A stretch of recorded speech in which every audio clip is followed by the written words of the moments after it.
एखादा बिल्डर आर्थिक अडचणीमध्ये आला की तो प्रोजेक्ट दुसऱ्या डेव्हलपरला विकतो आणि असं करताना रेराचे काही नियम पाळावेच लागतात. प्रमोटर ट्रान्सफर संदर्भातील रेराचे 5 मुद्दे पुढील प्रमाणे. पहिला मुद्दा, रेराच्या पूर्व परवानगीशिवाय ट्रान्सफर अवैध ठरतं, इलिगल ठरतं. प्रोजेक्ट रजिस्ट्रेशन दुसऱ्या प्रमोटरकडे हस्तांतरित करण्याआधी रेरा ऑथॉरिटीची लेखी परवानगी घेणं बंधनकारक आहे. दुसरा मुद्दा, किमान 67% अलॉटीची म्हणजे ग्राहकांची संमती ट्रान्सफरसाठी असणे आवश्यक आहे. तुमच्या नकळत परस्पर हस्तांतरण होऊ शकत नाही.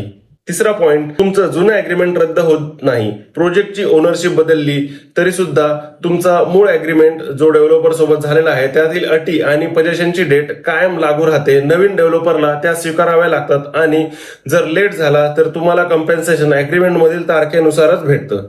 चौथा पॉइंट, नवीन प्रमोटरची आर्थिक ताकद तपासा.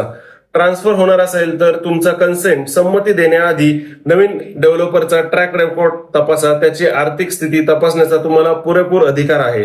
पाचवा पॉइंट, रेरा पोर्टलवरती तुम्हाला हा बदल दिसतो. महारेराच्या वेबसाईटवरती जाऊन तुम्ही रेरा नंबर टाकला प्रोजेक्टचा तर तुम्हाला तुमच्या प्रोजेक्टचा प्रमोटर कोण आहे हे कळू शकतं. तुम्ही तुमच्या प्रोजेक्टच्या बाबतीमध्ये असं काही ऐकलंय का की प्रमोटर ट्रान्सफर होणार आहे, वेगळा प्रमोटर प्रोजेक्ट टेक ओव्हर करणार आहे? तसं असेल तर कमेंटमध्ये सांगा. मी तुम्हाला या बाबतीतला प्रमोटर ट्रान्सफर राईट्सचं PDF गाईड तुमच्या DM मध्ये पाठवतो.